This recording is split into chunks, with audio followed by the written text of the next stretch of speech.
What's up, guys? Welcome back. And today we want to talk a little bit about kind of what we do, right? I think it's good that people get some insights, kind of who we are, sort of what we do in the day-to-day. You know, we work for Midas. You know, we're not trying to sit here and get podcast famous, right? We kind of want to just give people some insights in terms of who we are, kind of what our day's like. More gold broker than, podcaster. Exactly. Yeah, more gold broker than podcast. But we have fun with the podcast. I enjoy it with you. But we want to talk a little bit about, what is gold and silver? Where does this all kind of fit in? What's the history of money? And I think it's just really interesting, kind of the history of, where the Federal Reserve started. And the Federal Reserve started, give us some background. You did some good research on this. I'd like you to take this one. Yeah, something that I found interesting was in 1912, you had the Titanic sink. And what I didn't realize until recently was, there was about 5 really powerful, wealthy families, Guggenheim, who invented the printing press, right. DuPont, and a couple others who were opposed to central banks, were on the Titanic. And who was supposed to be on the Titanic as well was J.P. Morgan, right? Who pulled out at the last second. He was actually for the central banks. And so once those, families perished in the Titanic. They sent them into the icebergs. Correct. That's a big theory, right? And within, a year, 2 years after that happening, J.P. Morgan was able to help establish the central banks here in the U.S. And ever since then, it's been a slow, war against our money and individual wealth. Yeah, you've been to my house and you've seen, kind of the old bills that I collect, right? I keep them out in the living room. And what's kind of interesting about them is we had gold certificates, we had silver certificates, and we had Federal Reserve notes. And at that time, prior to 1933, right, that's when the gold confiscation happened, those Federal Reserve notes, if you look in the top left corner, they said that they were, even the Federal Reserve note would say convertible to gold. Right. And then after 1933, it was convertible to lawful money, right? So you can see they were very slowly stripping out our, gold-backed money at the time, right? And of course, what happened then, World War II, right? Fast forward to the 60s, right? 1964 or 1963, they killed Kennedy. What was Kennedy about? Silver standard, right? He wanted a silver standard. And then come 1964, that was the last year of 90% silver in our coinage. As of 1965 through 1970, only the half dollar was done in silver. It was only 40%, right? So they're kind of leading us out of silver, right? Just through the half dollar. And then, of course, in 1971, that was the first year of fully clad coins, which is basically copper. And then what else happened in 1971? And when we got taken off the gold standard by Nixon. What a coincidence, right? What a coincidence. So you can actually see, if you look at your money, you can kind of look at it in a timeline. It's really interesting stuff. That's why I collect this stuff, because I like to show our clients, like, hey, we'll bring them in here to the conference room, and I'll show them literally how this was an agenda over the course of, 50, 100 years. Just even by how the bills looked, whether it was, like a gold, on it red, blue, what are we on, green? Exactly. And this was the agenda that was established in 1912. This is what they intended in 1912 when they established the Federal Reserve, because they wanted to control the money supply, control the system. So once Nixon took us off the gold standard, and just remember, Nixon had a gun to his head. Okay, the globalists at the time had a gun to Nixon's head. He was just the fall guy. That's why they created Watergate. The CIA is behind Watergate. Okay, it was just a way to frame Nixon, right? Get Nixon out of office. Everybody forgets we're off gold. Right. And probably what happened at that time, if we weren't alive, but things like home values probably started getting much greater, right? Because of the new interest rate based system. So initially people were like, oh, this is great. My house value is going up, right? Et cetera, et cetera. So people initially accepted it. But what was the downside? Debt creation. Never ending. So, we could talk about Henry Kissinger, right? 1972, 1973, that's when he started making the deals with the Chinese that we're seeing today. So when you start, like I said, putting this stuff on a timeline, it becomes very interesting. And then, of course, Gerald Ford in 1975, he made it legal for U.S. citizens to own gold again, right? Because in 1933, it was illegal for people to own gold. My belief is in terms of what we do, let's talk a little bit about kind of what we do in terms of like what products we put people in. Like, what would you say we put people in most? American Gold Eagles, American Silver Eagles are the number 1 and 2 things that we probably sell. Mostly U.S. minted. We carry, all sovereign mints, bars, bullion, et cetera. But I think, we probably lean heavy into U.S. minted. Just like American Silver Eagle is a constitutional dollar, right? And that's the way I think we kind of talk to our clients about it. Yeah. Because we don't just, we have a storefront. You can come in here, you can buy, sell, trade gold and silver all you want, but we also do gold IRAs, right? You hear about this on, Steve Bannon, you hear all the major conservative stations. Yep. It's really simple stuff. You're just converting. You give us some background on the gold IRA.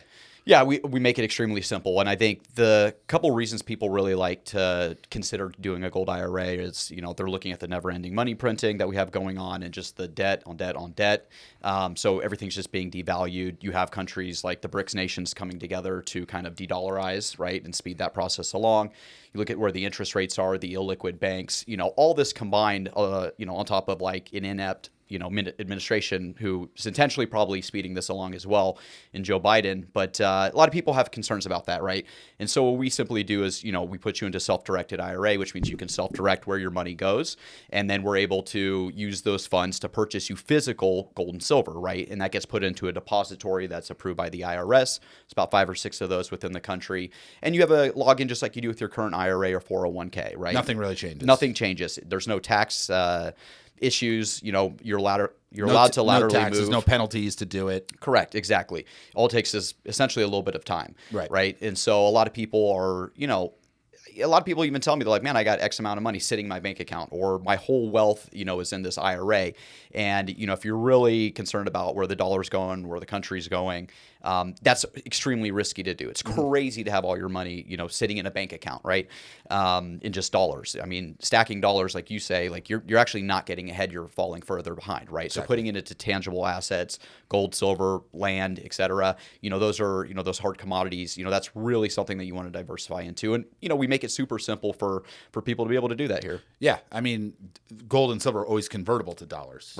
Right. So when we actually see the dollar weaken, which we haven't seen yet, though it is, because right. Essentially you have every other currency getting weaker and weaker, and that's who we're rated against, right? So I always say it's like the most eligible bachelor on a leper colony. You know what I mean? Like, like nobody wants it, but it's better than the next thing. Yeah, and you're starting to have competition from the Chinese, right? Purchasing energy, right? We talked about that in a prior episode. And the reason why we put people in gold and silver eagles because we think it's the best product. I mean, It's constitutional money. It's produced by the Treasury Department. The U.S. Mint is a division within the U.S. Treasury.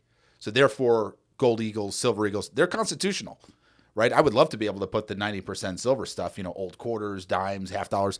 We'd love to put those in IRAs, but the IRS unfortunately has purity requirements. So you have to do 999, 39 pure, which is 99.9. But my theory, I think the American Eagle program is a very special program, and here's my theory on it. And I didn't read this anywhere. This is just my guess. But Ronald Reagan, because the Eagle program was created in 1986 by Ronald Reagan. Reagan was involved in the politics of the 1970s and the 80s, of course, right? Became president in 1980. But he saw that the silver stockpiles, because when they took in the old quarters, dimes, and half dollars, what the banks would do is they'd send it to the Treasury. The Treasury would melt it down. We have these big stockpiles of silver, just melted down silver. And Reagan saw that the politicians during those years were talking about selling those stockpiles off to China. And one side would say, no, don't sell. Then the other side would say, yes, sell. And it was kind of a back and forth. Right. And I think he realized that the only safe place for the silver would be in the hands of the American people. That was the only security that they had. So what he did was he created the American Eagle program. And what he was able to do all these years, if you believe in the plan, which I do, and I know you do, I believe that Ronald Reagan, back in 1986, established the American Eagle program because he realized that the last safe place of the gold and silver holdings in this country were in the hands of the people. So what did he do? He mandated the U.S. Mint through the Treasury. He mandated that the Mint keep up with public demand. Now, has the demand been overwhelming? Maybe lately it has. But in prior years, maybe not so much. But we've had essentially, 37 years since 1986, right? 37 years of literally pumping gold and silver coinage into the hands of the public. Right. And something a lot of people don't know is that the American public has more gold and silver in their hands than any other population in the world. So what do you think that says in terms of somebody like Trump? I think Trump might have had his hand in the American Eagle program. Yeah, that's one of the interesting because he wants to bring the gold standard back. He wants us to have sound money, right? So it makes sense, especially if you have any kind of influence. Yep, and we've referenced, and I'll reference it again. I'll say it again. Jan Halper Hayes talked about the 650 planes that Trump took back from the Vatican Bank with the United States gold in tail. So it tells you Trump is going to bring us back to some type of gold-backed currency. I think that's why he dyes his hair gold. Funny enough. And as far as, what we deal with on the day to day is really just trying to convey to people that, hey, this system's going to fail, and it's going to fail under Biden's watch. This could happen next month. It could happen tomorrow. Yeah. And I always tell people it's like swim with the whales, like watch what the big money's doing, not what they're telling you, right? And when you see central banks and, governments around the world stockpiling gold and silver, buying more in the last 2 years than they have in, the previous 6 years combined, should tell you something. If they're stockpiling and getting ready, Exactly. maybe you should too. They know what's coming. Right. The banks look at gold and silver as something it's almost like looking at the banks as a person, right? Think of the bank as a person. It's their savings. It's something where they know that this fiat system, which is complete nonsense, they know it's nonsense. Right. They're not idiots, right? They're not saving dollars. They don't have accounts, right? They barely even have enough to cover your money. Exactly. So their gold and their silver sitting in their vaults, right? So the dollar could tank. That's going to push the price of gold and silver up, exponentially, which is probably what's going to happen here. And they walk away scot-free. They're fine. Right. They're, and then they can buy into the next monetary system. They can buy into the next monetary system. So you should really be doing what I guess our recommendation would be do what the banks are doing. They're in control of these crashes. They're the ones that foresee this stuff. Don't be caught off guard. Exit the current Federal Reserve system. The whole system's nonsensical. It's hard to see that because why? We've been living in our whole lives. Right. Anything else you want to add? No, I think, if you have questions, if you want to know more, reach out to us at Midas Gold Group, either Matt or myself, more than happy to help walk you through anything that you might want to know. But outside of that, I hope you guys got to enjoy a little bit behind the scenes, what we do, what we think about on the daily. And, I know we have a good time bringing it to you. Yeah, we're having fun with these podcasts. I'm having fun with you. And we hope you guys keep on tuning in and hit a like, share, and subscribe. And we'll see you on the next episode.